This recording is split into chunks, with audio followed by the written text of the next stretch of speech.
Hi, good morning everybody. Welcome to the Corporate Governance and Audit Committee today. Thank you for being here. We will start, so we just, in terms of the first item, membership of the committee, we have got apologies from Councillor McCarthy. We've got two of the members who are not here yet, so we don't know that they may appear as we start the meeting, but we haven't got any apologies. And Councillor Davis has apologised. Councillor Paul Davis has sent his apologies too. Yeah, he's ex officio member. Okay, minutes of the previous meeting. Any comments to those? Are we happy they're a correct record of the meeting? Yeah, everyone happy with that? Okay, good. Declarations of interest, anything to declare? Yeah, Councillor Taylor? I'm not sure whether I need to declare it or not, but when we get into the later items of the agenda, it does talk about the establishment of the Housing Improvement Board, and I'm a member of that board. Just for information. Thank you. That's fine then. Mission of the public, it is a public meeting. I don't know that we've got anybody from the public, but they may be watching online as well. Deputations and petitions? None received, Chair. And any public questions? None received, Chair. Okay, good. Just before we move on to item 7, just one other matter I want to raise. So, speaking with the officers, for the next meeting that's scheduled for April, because of a number of different items that are coming, we've potentially got an agenda with 12 plus items on it. So there's been a suggestion to have an additional meeting in May, on the 10th of May. Yet to be determined in terms of what the breakdown of the papers for each of those will be. It depends what's ready by what point. So I'm just looking to confirm with the committee that they'd be happy to have that meeting on that day. We have just had a discussion about the fact that there's some members on the committee who won't be here necessarily after the election, so we might have to work out to make sure we've got membership of the committee. But would that be okay for people generally? You'll be here, okay. Councillor Pinnock? So that's a good idea, because we always need one of these meetings prior to the annual meeting of the council in any case to if there are going to be any proposed changes to the whatever we call them now. They're not standing orders, is what I still call them, corporate something rubbish.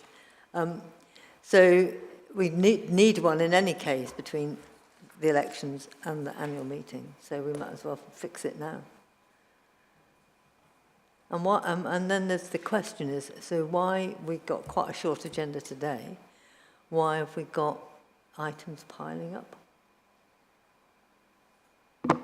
So I believe it's because of two things. One, there's some items that are quarterly reports that would naturally come in April, and then what you've just explained, Councillor Pinnock, which is some of them are to do with constitutional changes which are not ready to be discussed yet. That's my understanding. Is there anything else, Nicola, to add to that? No. So that's the reasoning. I think, yeah, for subsequent years, probably need to think about whether we should plan a May meeting or whatever the right approach is in the future to make sure that's sort of booked in advance. Anybody else? Any comments? Yeah, Councillor Miller. So I too think it's a good idea, but I can't say because I won't be here. I'm stepping down. So whoever is substituted will come. Yeah, I've just said to Nicola, we'll make sure the the business managers of the relevant parties are aware, because there will need to be some substitutes, like you say in your case, and I think Councillor Stephen also. So yeah, that's fine. We'll make sure that people are aware of that. Okay. We'll move on to the main items then. So item 7 is the representation and outside bodies. Lee, you want to say anything on this? Yeah, thank you, Chair. This report, to be fair, is really for the committee to note a number of changes that have been made on outside bodies. They largely relate to prescribed positions, and we've had a few changes in cabinet members. So the prescribed positions on combined authority positions have been changed. So as I say, it's listed in Appendix 1, the current up-to-date list of representations. I would like to just draw members' attention to one of the charitable trusts, the Sam Whitehead Trust, is in the process of being wound up. And I'll just give a quick outline of the reasons for that. What happened is that charity has a very small endowment that's awarded to it. I think it's only about £300, something like that. And the trustees meet annually to distribute that money to the people within the community. There was some change in banking arrangements, and I understand, I mean, Nicola probably knows a bit more about this than me, but the banking arrangements changed, which resulted in the endowment not receiving the interest and the amount that it was in the past. So it was such a small amount that it was decided to transfer that endowment to the Marsden Resilience Fund, because I think ultimately, because of the amounts involved, the administration of the trustees meeting and dishing it out once a year probably outweighed the amount of the endowment. So that is in the process of being wound up at the moment. And as I say, the rest of the information is there for you to know. As I say, we've come with this because there has been a few changes as a result of cabinet member positions changing. Thank you. Thanks. Does anybody have any comments on that? Are we happy to note that report, Councillor Mather? I see my name's still on some of the places, so that needs to be taken on board as I'll be leaving in May. Just to note. Yeah, we will. It's updated sort of continually with any in-year changes, and as I say, once we get to that annual council, obviously you'll be replaced. Thank you. Thanks. Yeah, it's just an update because of the changes right now, not ones that will happen after next municipal year. Okay, right. We'll note that report then. Thank you, Lee. Okay, the next item is the annual governance statement. Simon, I'll hand over to you if you're there. Yes, thank you, Chair. Good morning, everybody. This is an update which is for information on progress with the various significant governance issues which were identified in the 22-23 statement, which committee approved last September, which was then signed off and published with the annual accounts in December. And discussion and awareness will also help inform the compilation process for the draft AGS for 23-24 in terms of whether the annual corporate review process group consider that sufficient progress has been made for each activity effectively to return to a business as usual type mode, and therefore effectively drop off the statement, or if further work is required and the activity should be retained along with any new or emerging issues which have happened during 23-24. And that draft statement usually comes to this summer meeting of the committee, I think, for information and comment. Just to explain, you have the full finalised 22-23 statement as it was for context, with the various significant governance issues both brought forward from the previous year or years in some cases, and that begins on page 4 of the statement, and new ones for last year as well, being primarily the then financial, or relating largely to the then financial position of the council, each containing planned or proposed action for 23-24 in the various blue tables.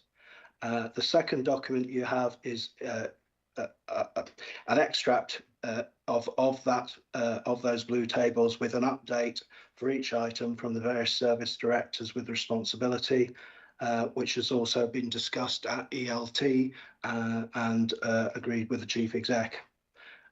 So if it will be helpful, I'll very briefly run through each of the various 8 items I think there are. Um, the first one relates to the corporate planning process, whereby the issue was primarily the need to synchronise, or for greater synchronisation with the budget process in terms of resource allocation to reflect the ongoing corporate priorities. So I think the feeling is that evidence of improvement is effectively shown most recently by the fact that both items were on the full council agenda this week, and that the corporate plan now aligns with the financial year and therefore the budget process, whereas previously various iterations were issued and brought forward during different parts of the year, which made that more complicated. So I think ELT are minded now that this issue is perhaps moving more towards a business as usual footing, as I mentioned. And similarly with partnership working, that I think officers are now confident that there's a well understood set of arrangements and an embedment into governance and management processes. So I think those first two items are certainly probably going to be considered for omitting from the 23-24 draft statement. In terms of the third item, that's largely around the governance of decision-making processes. I understand an update report is planned on the operation of the executive governance model, which I think Lee may be able to confirm will be coming to the next meeting of CGAC for members' consideration. So that's that one. And then the fourth item, which was largely a service-specific issue related to health and safety, whilst it was for the wider building estate, I think the key part relates to tenants' homes. I think that the process has concluded that there is still further work to improve, certainly the data management and governance of areas around damp and some aspects of fire safety, and further work is progressing with the social housing regulator.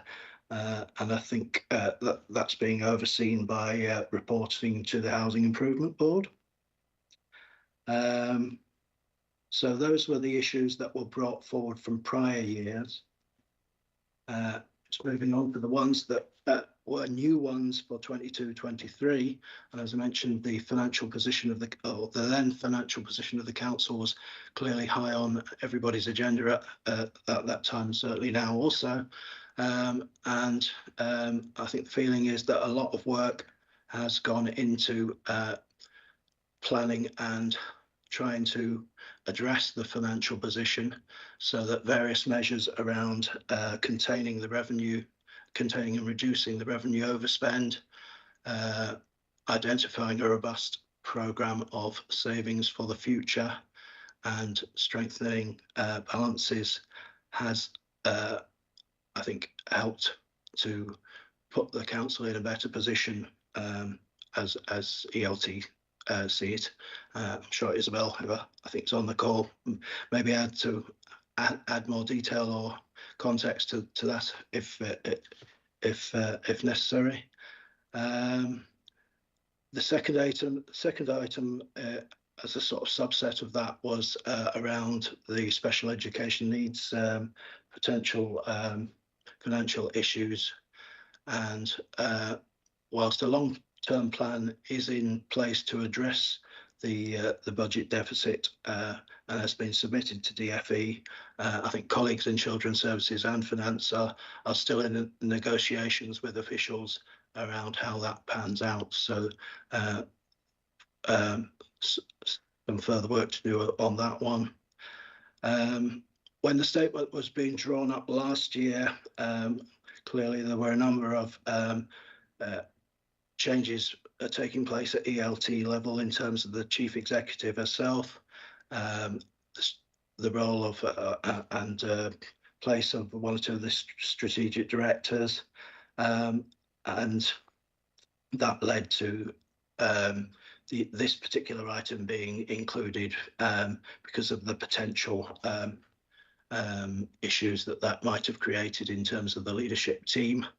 But now the chief exec's been here for around 6 months or so, and the recruitment process for the chief finance officer and the Solicitor Council, I understand, has been concluded successfully. I think the feeling at ELT is now that there's a robust set of arrangements and working patterns developing, so that issue has pretty much been addressed. And then finally, work on the data intelligence strategy continues. The strategy is being implemented across the council, but in the space of time that has elapsed since it was first mooted, I think further work is required. So I think it's likely that item will be considered for retention as well. So that's a very brief summary of what's happened on the various issues. So happy to take any questions or hear any comments that members may have. So don't know whether Isabel would like to add anything in terms of the financial aspects of the update. Yeah, thanks, Simon. Yeah, I was just going to say, Isabel, I know you turned your camera a second. Do you want to comment before I bring in any members? Only that I think we're in a really good trajectory for improvement, and all of the items that Simon's highlighted there, we've kind of moved forward from. Obviously, we went to full council on Wednesday night and produced a fully balanced budget. So we are, we're on the right path. But I'm happy to take any questions as well. Okay, thanks. So, members, Councillor Taylor, you had your hand up. Thank you, Chair, and thank you, Simon and Isabel. Comments rather than questions. Firstly, on the corporate planning process, I know you were suggesting that that's possibly near to closing as an issue. I'll just point out, I did make comments about this at full council on Wednesday when the council plan came through. In my mind, we'd gone slightly backwards in terms of the council plan, in that the previous plan had better timescales attached to it and had clear accountability in terms of cabinet members, and that was missing from the plan that came through to full council on Wednesday. So I'm happy we move this forward, but I would hope that that has been clocked by officers, and what we need to do, if we're able to scrutinise how well the council is doing, I know we're not in a scrutiny meeting here, but our scrutiny function, we need to have clear understanding of who's accountable for things, which cabinet member has that responsibility, and also what timescales we're expecting actions to be completed within. So I think there is still work to do on this, and so long as that's acknowledged by officers, I'm entirely comfortable. So that was my first point. My second one is on number 3, which is around government's arrangements for decision-making and place-based working. And I note again, we reference back to the Democracy Commission and the recommendations of the Democracy Commission. Well, the Democracy Commission has actually been closed down, and I'm not clear how any outstanding recommendations are being managed and carried forward. And I wonder, through you, Chair, if we could ask at a subsequent meeting that we can have an update on the Democracy Commission recommendations. There may be some that we've decided now that perhaps they've passed their time and we're not going to progress with them, but it would be interesting to know what we've implemented, what actually there is still intentions by the council to move forward with, because I think there was a lot of work done on the Democracy Commission, and it would be sad to see it just kind of like disappear into the ether, so to speak. So through you, Chair, I'd like to ask for that for a future agenda item when that is appropriate. I'm sure I had a third comment, but I can't find it. No, that's it. Thank you, Chair. Okay, thank you. Chris? Yeah, thanks, Simon, for the introduction and for the report. It's useful to have an update. I suppose for me, a kind of general reflection is I'm a bit unclear about impact on some of these items. If we went through them, the first one, clearly there is now a new council plan, so I guess we can tick that off. Whether it's deliverable or not, or how it gets delivered, I suppose, is another phase of the review. We looked at the second one on strategic partnerships. The update is kind of nice to read, isn't it? But it leaves me with a bit of a so what feeling. How is that going to impact on the delivery of services? How are we going to make sure that we get the benefit from those partnerships? It feels very focused on process as I go through the report. Generally, I think the same would be true of the item 4 on kind of housing and governance there. It tells me something about a board, but I'm not seeing how that's impacting on what's being delivered in practice, and clearly there are still some issues. Simon referred to them on damp and fire safety. So describing the governance process is part of a governance statement, but it needs to demonstrate some impact as well, otherwise it just becomes a set of words about process. And I suppose finally, and I hate to raise questions about finance because I tend to kick off some sort of debate that I'm not intending to, but as an independent member, seeing a statement that says the budget includes a robust set of savings, I don't know how to interpret that. Sometimes people write words with deliberate intent. So I don't know if that means they're deliverable or if they're impossible or if they're, what that means in practice. But again, I think some understanding of impact and practicalities. And as an independent member and an accountant, I'm slightly terrified by the use of the phrase accounting adjustments as a means of balancing the budget. So I don't know what that means, but if this is supposed to kind of give me and the committee some assurance, I guess what I might do in a different place would be ask, can we commission internal audit or someone to give us some further assurance on some of these things, because it just feels a little light at the moment in terms of impact. Right, thank you. So let's just cover off quickly. Should we cover off these points that's been made? So just on Councillor Taylor, what you said. Can I just check with, I don't know whether it's yourself, Lee, on the Democracy Commission, you know, this item that's referred to about the executive governance? Yeah, I think what Councillor Taylor's probably referring to is the wider Democracy Commission work, which completed in 2017, I think they reported. Fine. I think the report we've got scheduled in for the April meeting is the Democracy Commission reconvened to look at the governance model, so that will be around that and the scrutiny function and all those. But I think Councillor Taylor's referring to the main piece of work that it did. So to Councillor Taylor's point, then I think we just need to go back and see what actions from the Democracy Commission were actually outstanding. I don't know if there was any, or whether the requires an update on that. Yeah, Councillor Taylor. Yeah, for me, my worry is there was a whole load of recommendations. I have no idea who's got the accountability or responsibility for owning them or delivering them. And that's what I'm trying to get to the bottom of. And it may be that there's some that, as I say, in the period of time that's passed, we now moved on, that's not appropriate, but we can close them down. But we closed the Democracy Commission, just closed it. No report ever came forward. And if I'm honest, I banged on about it for a couple of years now. And I can remember you mentioning it, Rachel. Yes, thank you, Councillor Taylor. And I do think it's one of those where we've got an external website, haven't we, where we've published the Democracy Commission from 2017 with a whole set of recommendations. And as you say, it would be timely to have a look at what we've done on the back of those. And I think probably what's happened is a majority of them have been embedded in business as usual for a number of council departments.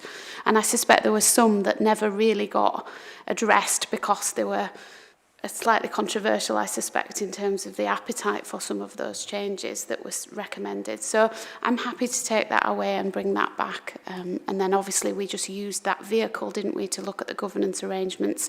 So that's why we keep using the term when actually it's probably a bit more deviated from its original purpose. So if we take the report to come in April on the governance, and then I'll commit to bring back something on the broader recommendations on the Democracy Commission. Thank you. Do you want me to come in on the just on the council plan and a couple of the other comments, if that's helpful? If you can, yeah. Just to say on the council plan, I think what I was intending to do is obviously watch the council meeting back again and pick up a number of the comments that arose as part of the debate, because obviously that's always helpful to understand where we can improve for that plan going forward. The timelines element was definitely a key point from my memory, and clearly Councillor Smage in her scrutiny role has given contributions to that. So what I'll do is look at that, and I agree with you. I think we can always improve the council plan and how we can make that better and more effective. And obviously we'll use relationships with scrutiny to try and make sure we've put that rigour in for next year.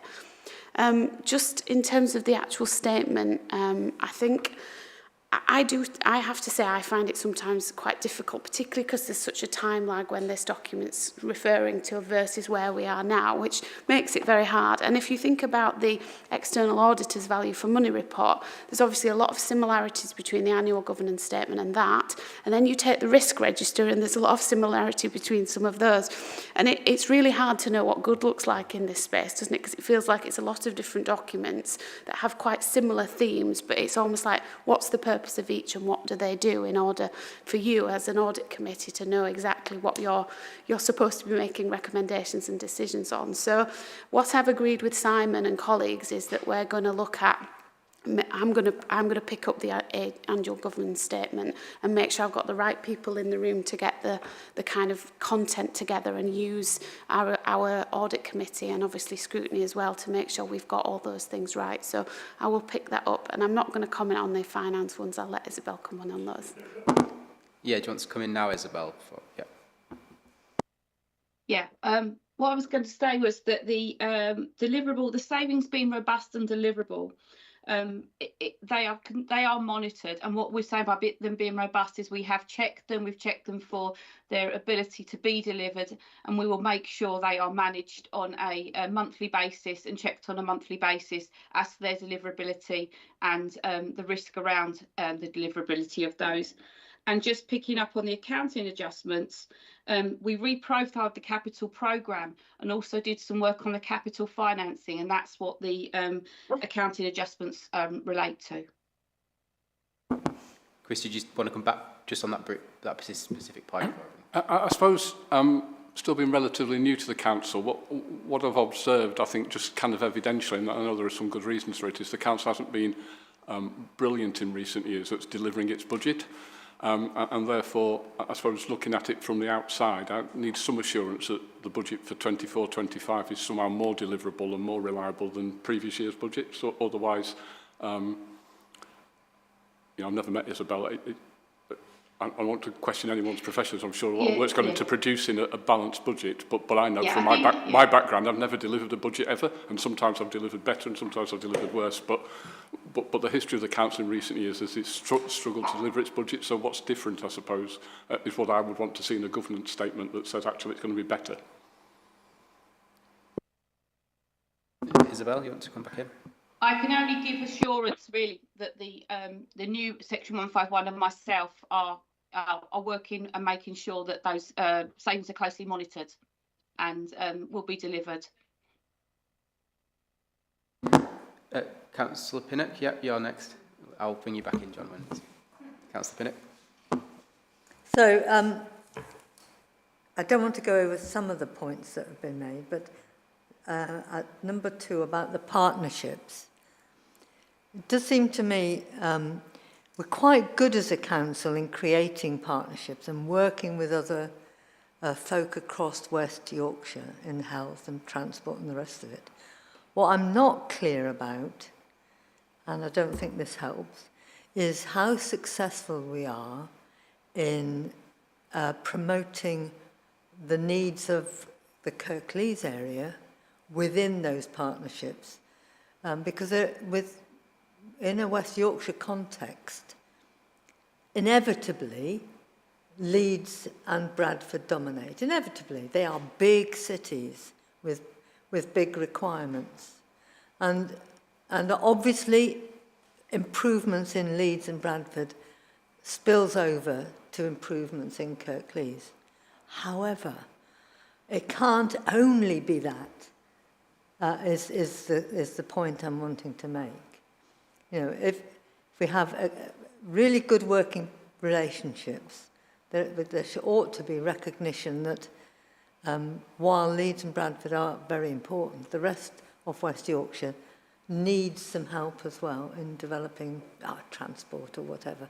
And it's not clear from here that is going on. So the question is the partnership's great, but how strong is our voice within those partnerships to promote what we need? So that's the first question.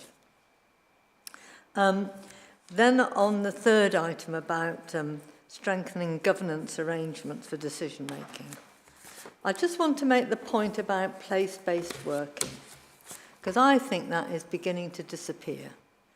The budget on Wednesday determined to try and create a single centre focus for Kirklees based in Huddersfield. And I understand the pressures and why that has been done, but that doesn't reflect how either the commitment to place-based working or an understanding of how people in different parts of Kirklees relate to Huddersfield. I bet, for instance, if I did a poll in my ward, in Cleckheaton, the number of people who have ever been to Huddersfield would be quite low. So, why would you come to Huddersfield when you can go to Leeds on a bus that's every 15 minutes, I think it is, or Bradford every 10 minutes, and to Huddersfield every hour, and it takes an hour and a bit. So, why would you, it's that. So I want to see a great understanding of how place-based working, in effect, it's a nice phrase. Is there anything underneath the phrase? Number 4 is, would you not be surprised, having read Housing Today this week, and the headline was Kirklees, and having in another place at another time taken through the legislation on building safety and fire safety and the introduction of the stronger social housing regulation.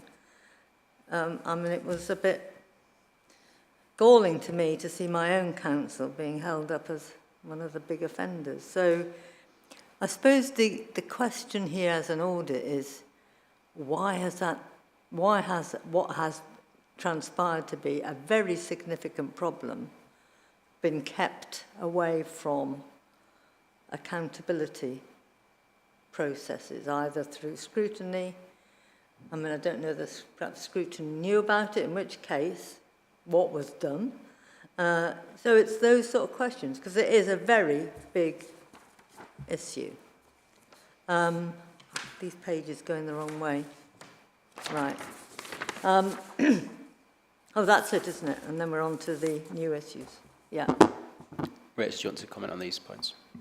Yeah, Councillor Smage may want to come in from a scrutiny perspective. I think just in terms of the voice in our regional arrangements, I think if my view would be, I think from a sort of regeneration perspective, I think there is evidence that our voice is getting stronger, and we've seen that by the levels of investment that we've got coming in, which is positive. Again, it's very difficult, isn't it, to say whether that's comparative to Leeds or Bradford, given the kind of city centre elements of that area, but it feels like that's definitely becoming more stronger. I think I would also say that from a kind of health side, I still think the integrated care system that's set up across West Yorkshire hasn't quite got it right in terms of where primacy of place kind of rubs up against a regional kind of level arrangement. And I think it's further complicated for Kirklees because of our acute hospital setup and how that doesn't naturally create Kirklees as a place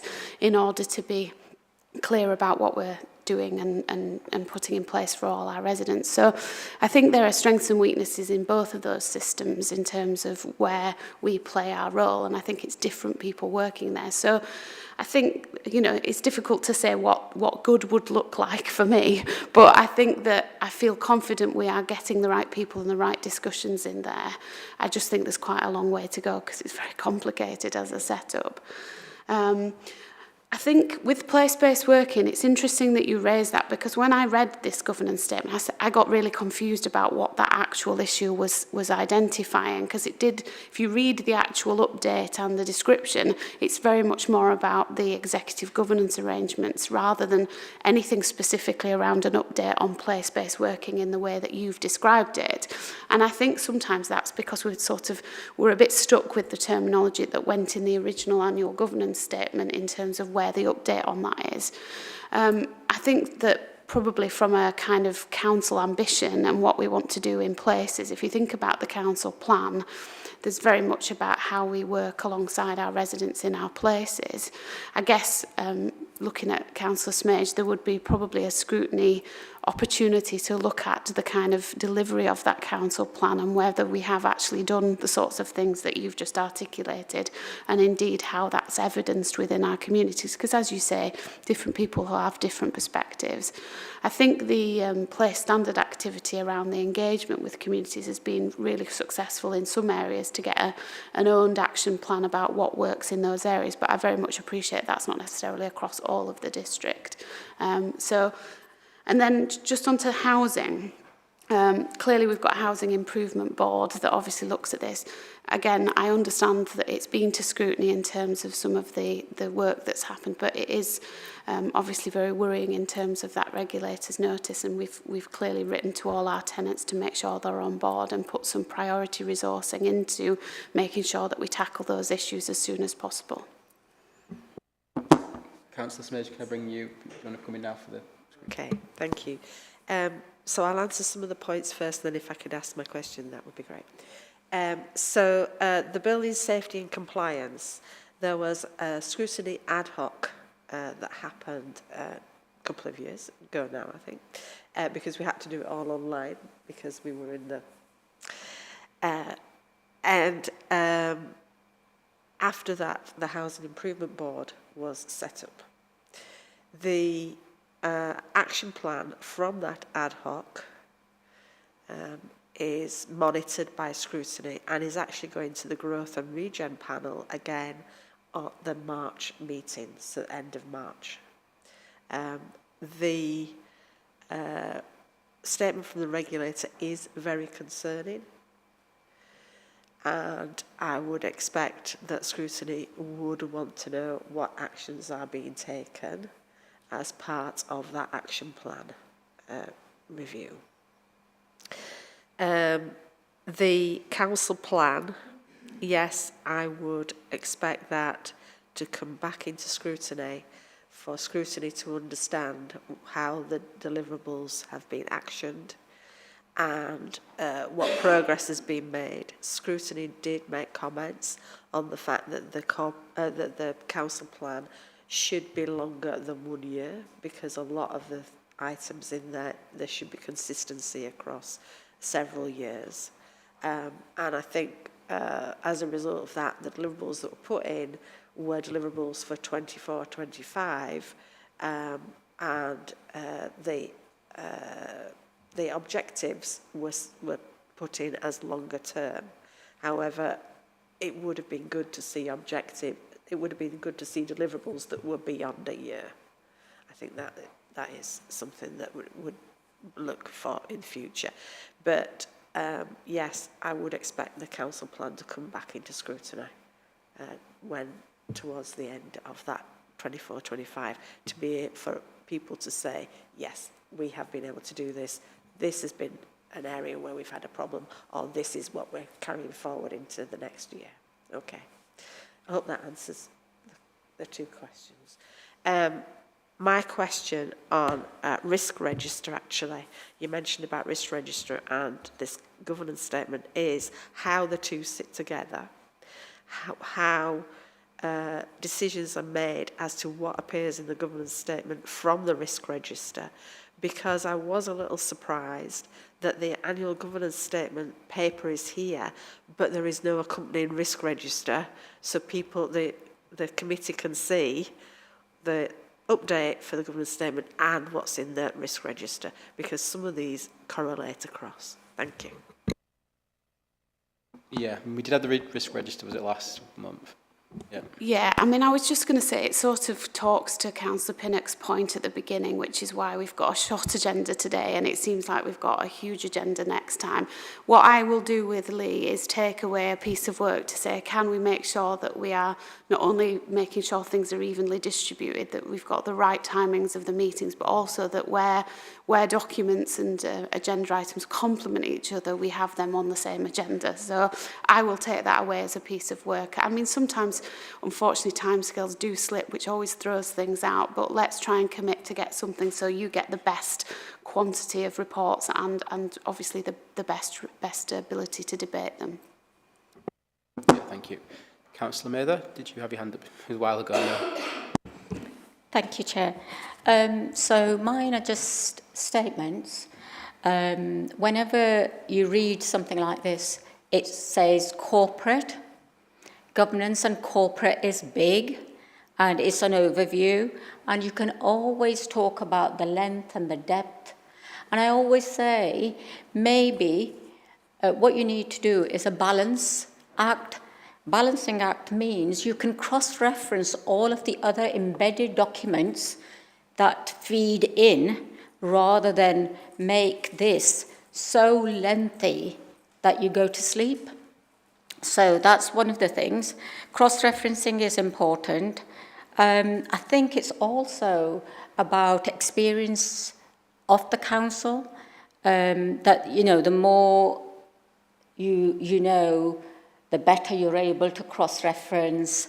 You know the various strands that are coming through or not coming through, as the case may be. So, for example, Cathy, you just said about partnerships, and I've always felt that whilst we're beginning to improve, we seem to be last in the queue, because I was watching the report last night about the trams.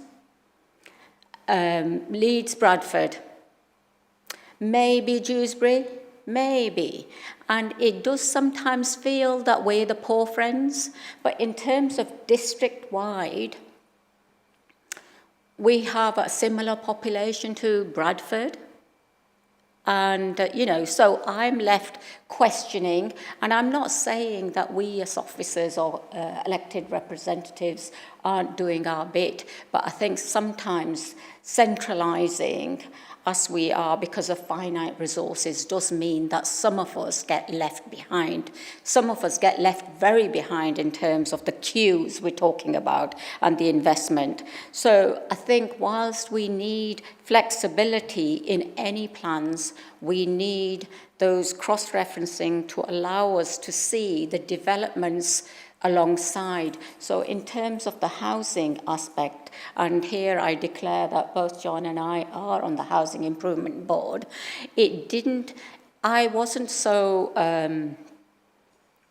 maybe because I was a member, and I have long-standing interest in housing, having chaired a housing association, which was very small, but I've developed an interest over 35 years or so. So what came out from the regulator was not a surprise, and maybe we need to find ways in which our elected representatives across the board, regardless of whether they're members or not of certain committees and boards, need to be kept abreast of what's going on. And I can say that it isn't about finite resources. It's also about issues are picked up across social housing, in this case, across the country, and everybody is looking for the same supply chain. And so it's not about not having the money, not having the expertise, not knowing what should be a priority. It's actually getting the people from out there inside to be able to deliver your priorities. So I'm not defending why we've made the headlines, but there was an expectation that we would get there much quicker than we have been. But nationally, everybody's been looking for the same people to supply, to deliver the same doors, the same safety checks, the same whatever, and so you make the headlines.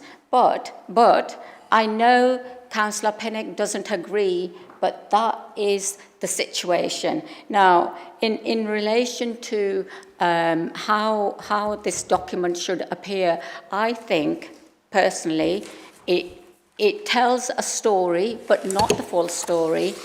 With cross-referencing, we know we're delivering. I don't think any organisation can always deliver a balanced budget, but in public sectors, things come and they become a priority. So other things are slightly skewed in terms of delivery. And here I'm talking about having just taken the council brought in our social housing and all of the issues about embedding that within our structures. And so I think sometimes we need to also be honest in about how we can and cannot deliver and the time frames it would take. And this is where, and I'm looking at Councillor Smage, this is where scrutiny is the arm that provides the challenge to ensure that delivery outcomes are monitored and reviewed regularly and the executive is held to account. So that's all I need to say. Okay, thanks, Councillor Mather. So I've had a few hands up. Simon, do you want to come in first? I presume you want to respond to something that's been said. Yes, thank you, Chair. Just on Rachel's and Councillor Smage's comments on the risk registers. For each of these items, as part of this process of update, cognizance has been taken of what the current risk register says about these particular things.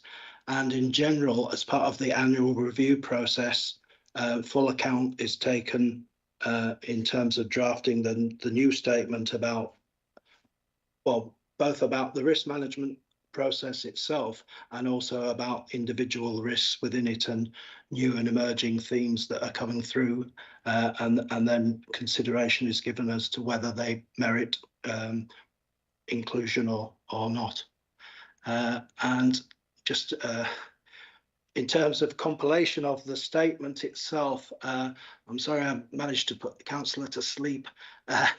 It's a little bit about in the actual writing of it, striking the balance between writing something that's punchy and readable, and yet giving the background and context to individual things that often of which have played out across a number of years. So in some cases, that's why the text is rather longer than perhaps ideally it should be. Thank you, Chair. Okay, so Councillor Taylor, you had your hand up a while ago, so you just want to come back in? Yeah, a couple of observation comments on colleagues' comments and on officers' responses. If I firstly pick up the finance questions, we often stumble over this in this committee, that we're the Corporate Governance and Audit Committee, we're not the Scrutiny Committee. And our role here with finance is to make sure that the right processes are in place. We're not here necessarily to question about, you know, the actual content of those financial processes, because that's done in other places. And, you know, as a former chair of corporate scrutiny, where I was leading on the scrutiny of finances, I often struggled with what role I was playing. Our role is to make sure that there is robust governance and processes in place, and that the right reports are coming through, and that the right people have the opportunity to scrutinise and question, and that, you know, that primarily is the scrutiny role rather than our role here. Just looking at the comments around partnerships and voice of our voice within the region, I agree, and I've said for a long time now that we as a council don't get our act together in terms of making sure that all of the individuals who represent us at West Yorkshire have the same understanding of what the ask is of Kirklees. I've said this so many times, what is the Kirklees ask? Because if you're sat on a scrutiny committee at Kirklees, if you're an officer that's representing the council, in a regional meeting, do you know what the council's priorities are and what are the 3 or 4 things that we should be asking for? And I think Leeds and Bradford are much more successful because they're much more consistent about what they ask for. We send elected representatives and officers along who will do their best endeavours. But if they've not been clearly briefed properly, if we haven't taken the time to make it really clear what the ask is, they may well not get what they're looking for. And some of this is about asking for the same things repeatedly, and eventually you'll get somewhere. But if every time we go along, we have different officers or different members attending, and they ask for different things, it's hardly surprising that we're less successful than some of our colleagues. Just picking up on the comments about place-based working and the concerns around the centralisation, which I heard on Wednesday, and I fully understood where some of the councillors were coming from on that. There is a tension between a Kirklees operation and a place-based operation, and there always will be. And I think our role as councillors is to get that right. There will always be a tension, it will never go away. I think what this number 3 on the governance statement was more about was the decision making and how decisions were made rather than whether place-based working was the right thing or not. Again, I think the debate for how we do place-based working is probably more a scrutiny one rather than within this committee. Our role here is to look at the processes and the governance around it rather than whether this is the right thing or the wrong thing to do and whether we should be moving in one direction or another direction. But I do share the concern about that centralisation, and I can understand what's driving it, but I'm not sure I agree with it, but I do understand that. And then finally on the debates around, we've had a little bit around the housing issues. I agree with Councillor Lay that, as I say, I sit on the Housing Improvement Board. There are representatives from the major parties on the Housing Improvement Board. The statement from the regulator wasn't a surprise to us because we talked about it in a number of Housing Improvement Boards in advance because there's been that active ongoing engagement with the regulator. And the regulator was treating all providers of social housing in the same way and using the same approach. But we've got an active, positive engagement with them around what our plans are and how they will work with that. And it is exactly that point about there is a national limit to the number of people that have the skills to undertake some of this work. And there's an awful lot of people that are asking to try and get that done, particularly on coming forward on mould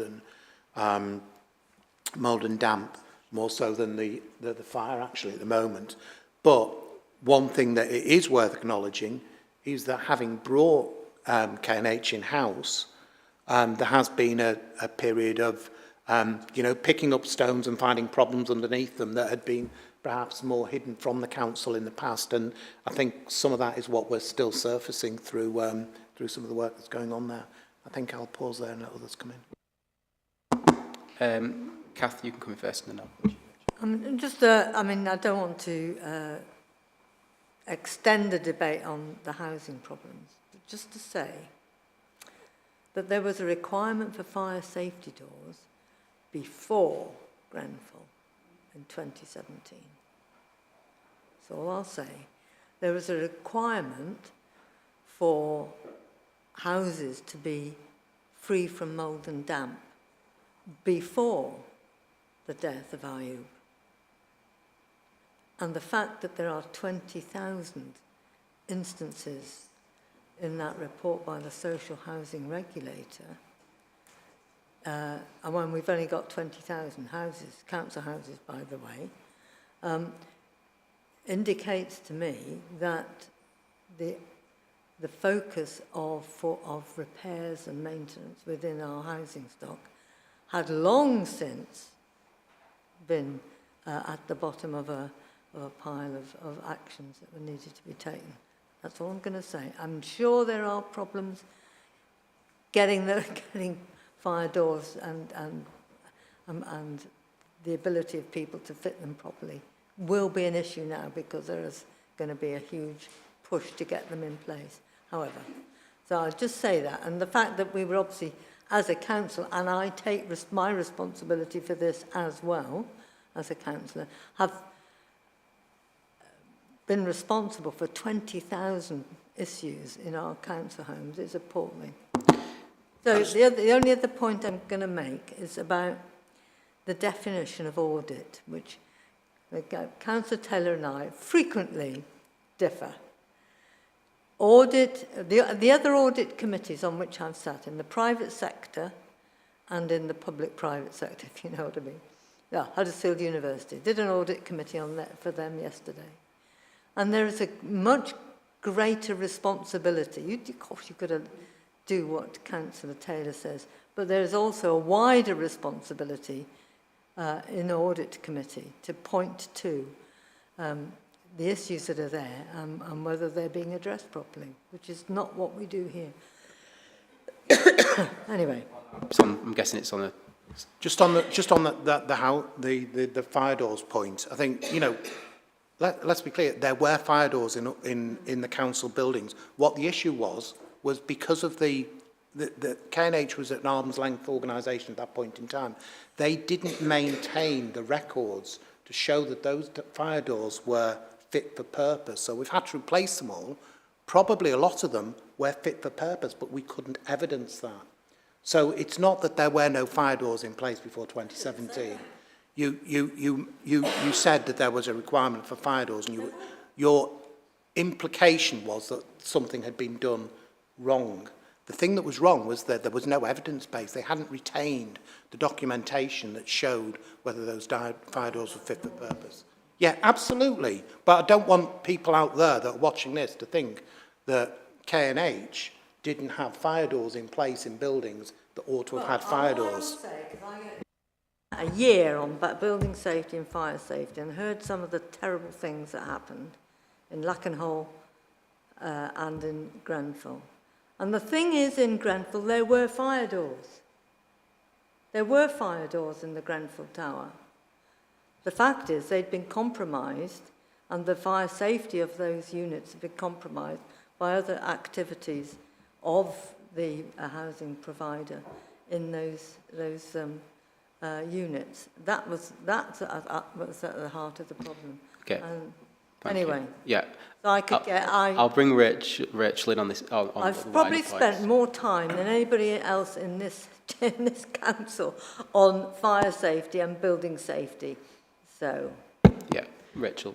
Yeah, it was just to sort of, from a governance perspective, I guess one of the important points for you as a committee to know is that we referred ourselves to the regulator. So in terms of reassurance around the governance, in terms of understanding how these came to light, then it's obviously important to remember that that was the case.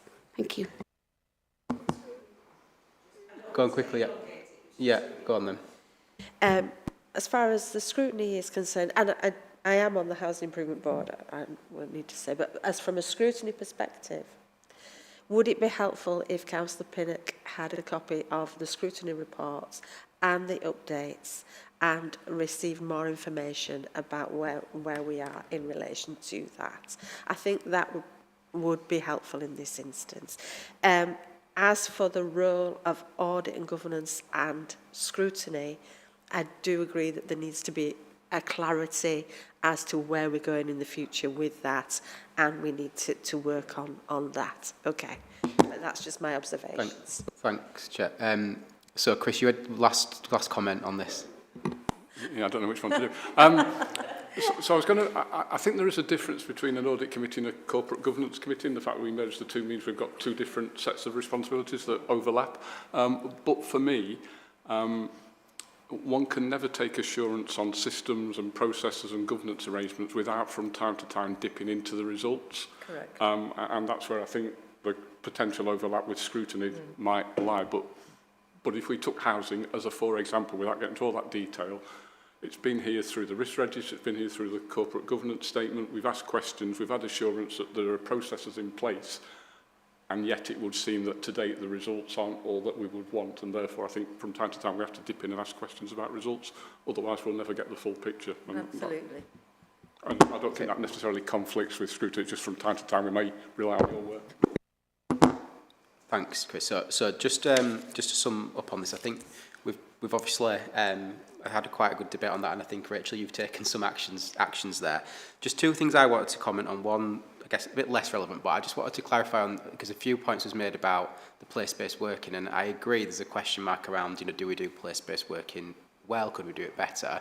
I'm very dubious on the idea that investing in large urban centres means that you can't do place-based working across the borough, and I didn't understand that as a kind of construct. To me, that's not correct. But I still think the question around do we do place-based working well, could it be done better, is still relevant.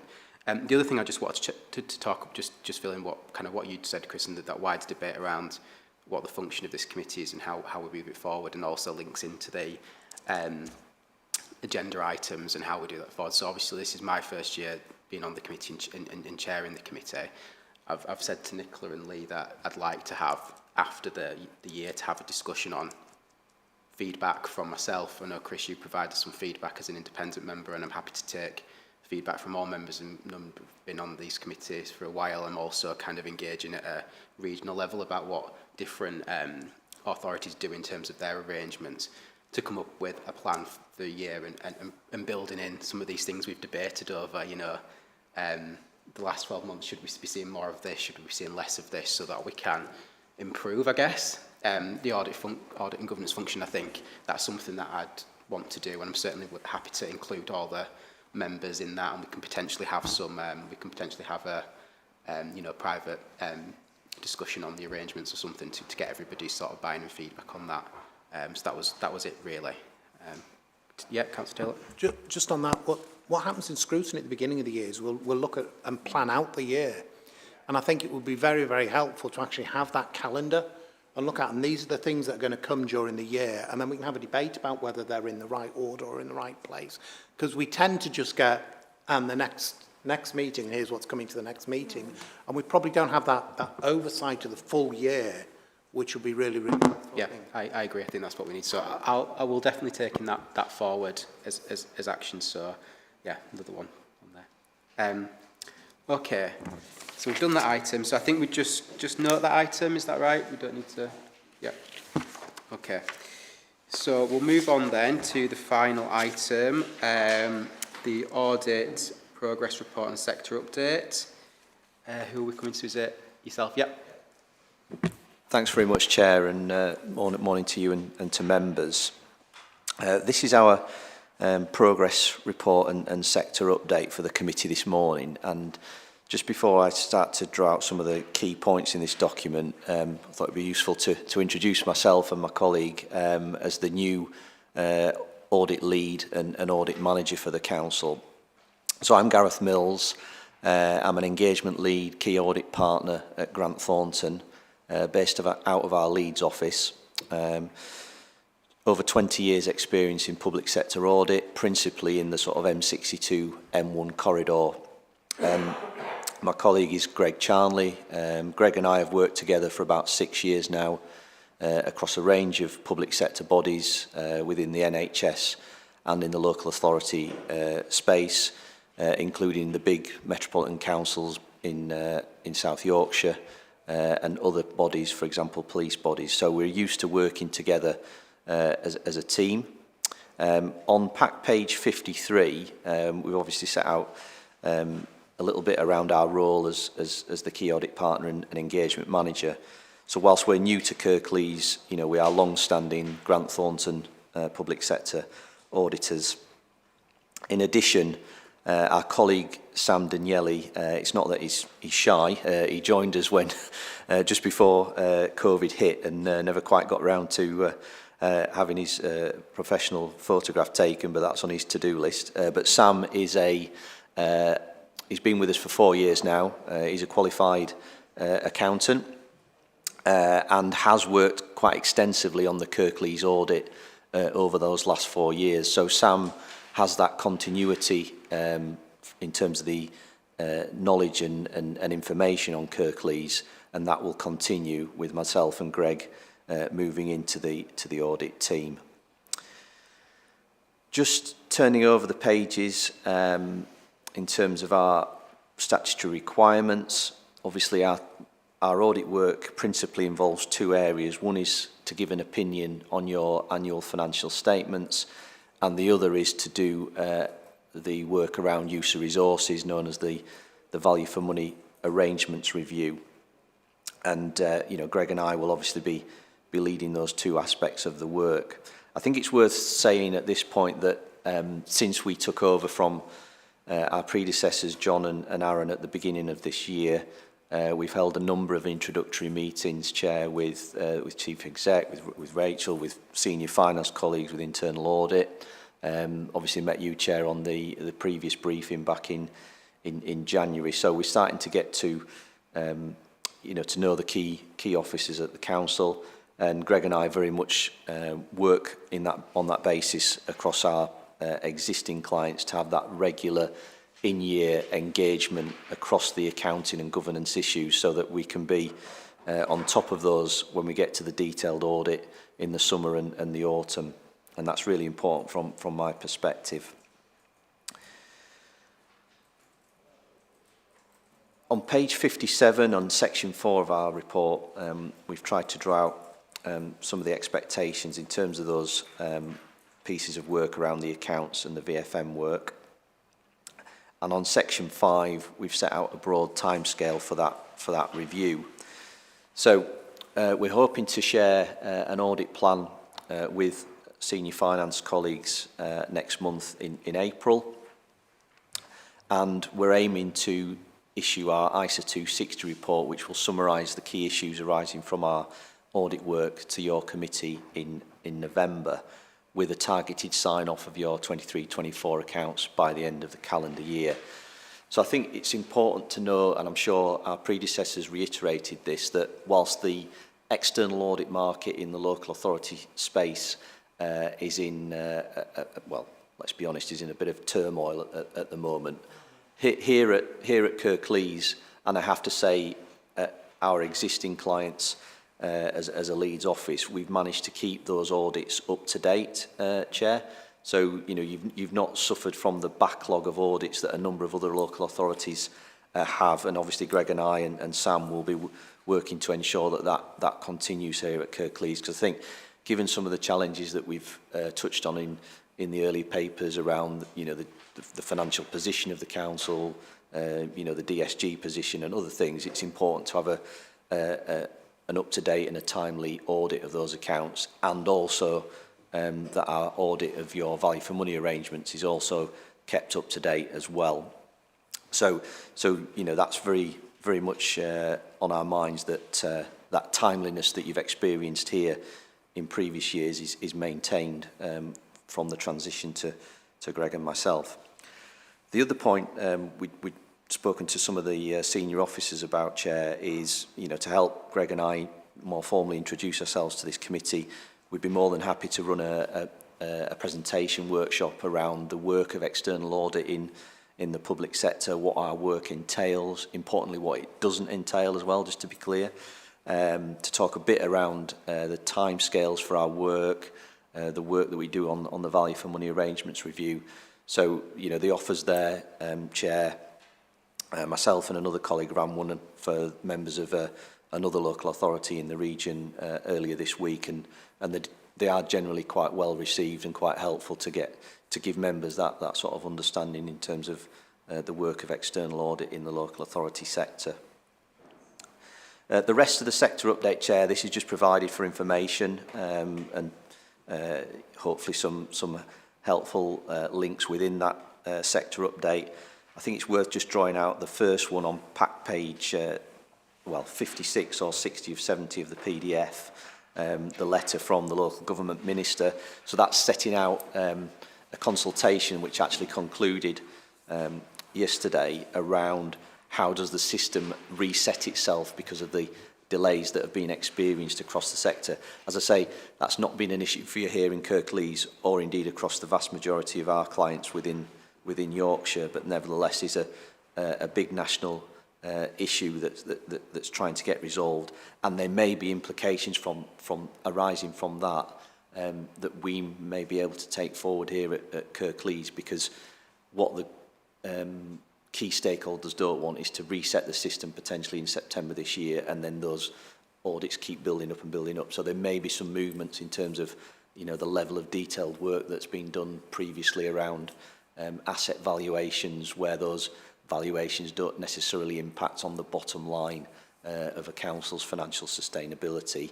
There may be some changes there to, you know, to help ensure that the timeliness of audits are improved.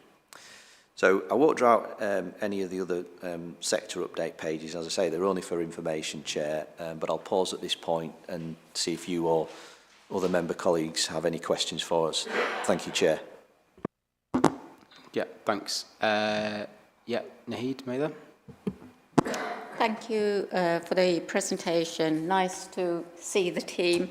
I was just wondering, when you mentioned the letter from the Minister, is the Minister still there? I've not managed to look it up. And secondly, about the timing, we're ramping up for a general election around about that time. So anything we do or any promises being made, would that impact on when we start or when we finish this work? Thank you. That's a good question. So, as far as I understand it, Simon Hawes still is the local government minister. I think Lee Rowley was his predecessor, who initially instigated this backstop discussion. Minister Hawes, I think, has picked up the baton and has continued with that.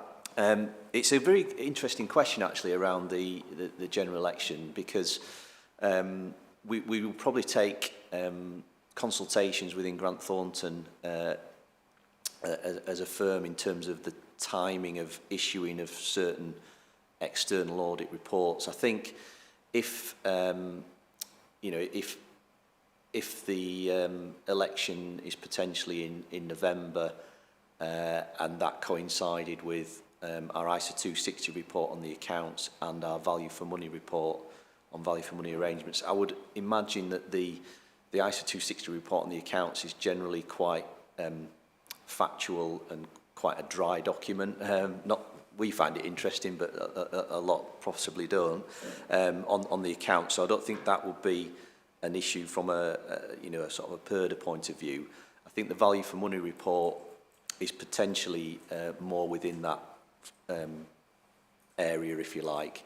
And I guess we'd just take a view as a firm as to whether it would be appropriate or not to issue any value for money reports, say in November, or do we hold off after that date? But it's a good question and one that we'll be mindful of as and when the election is announced. Thanks. Any more questions? Councillor Pinnock, yeah. What I'm told, I mean, good overall presentation. What I hear is that the big issue is the lack of auditors who are able to do local government audits, because it's a very specialised area of work and probably not well paid compared with everything else. All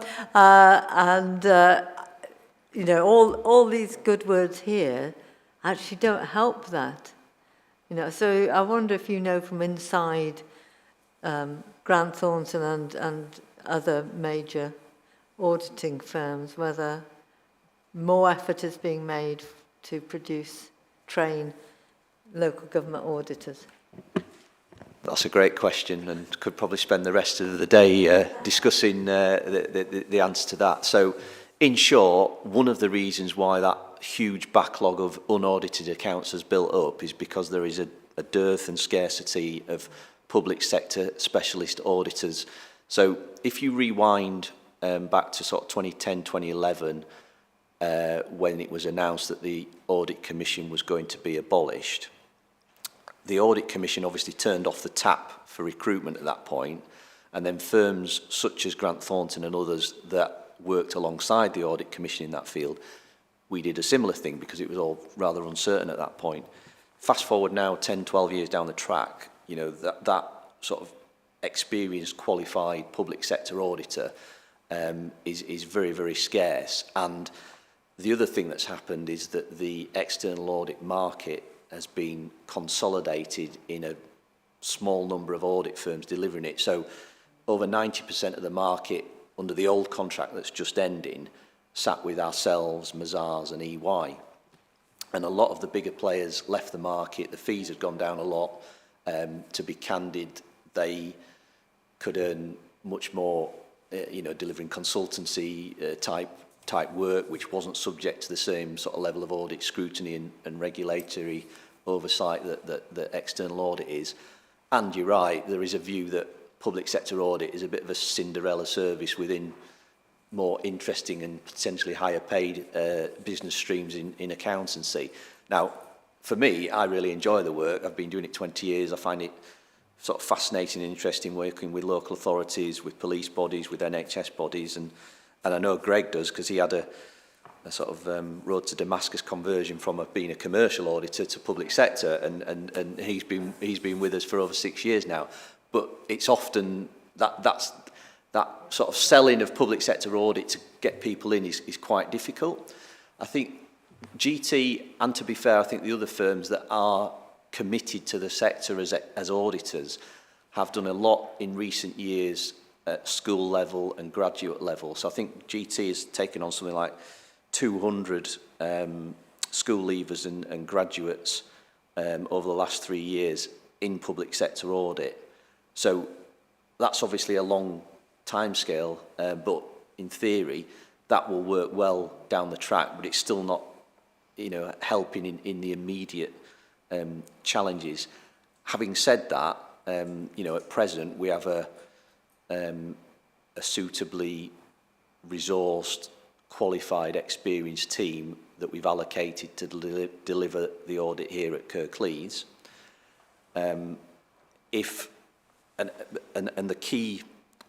The key grade for delivering a lot of these audits is the grade that we described for Sam, which is the sort of in-charge auditor, the assistant manager, the one that is effectively at the coalface doing the day-to-day work on the audit with the council's finance team. And it's that grade in particular where the real scarcity is. So one of the questions I get asked by members elsewhere is, can you commit to delivering this timescale, Gareth? And my answer is always, yes, I can with the existing resources I've got. But, if an in-charge decides to move on or gets hit by the proverbial bus, we don't have a conveyor belt of people at that grade just to pull off the shelf and drop straight into this audit. So, we're resourced appropriately for the audit now. We've got a plan of action between now and Christmas, and things will get better in the future. But as the audit firms across the public sector audit space, are still faced with challenges on delivery. But a great question. Thank you for that. Thanks for the answer. Thanks also for the report. Much appreciated, Gareth and Greg. Thanks for coming. We'll note that report. Thanks very much. Okay, we've covered the agenda item, so I can close the meeting. Thanks everybody for coming, and see you all in April. Cheers.